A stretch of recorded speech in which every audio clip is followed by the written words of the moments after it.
The crowd roars, a tidal wave of human fury. But his silent scream is louder, a spiritual seismic event. They see the mockery, the thorns, the impending agony. They do not see the weight.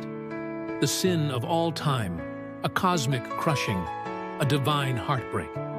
His shoulders stoop, not from the wood, but from the unspeakable.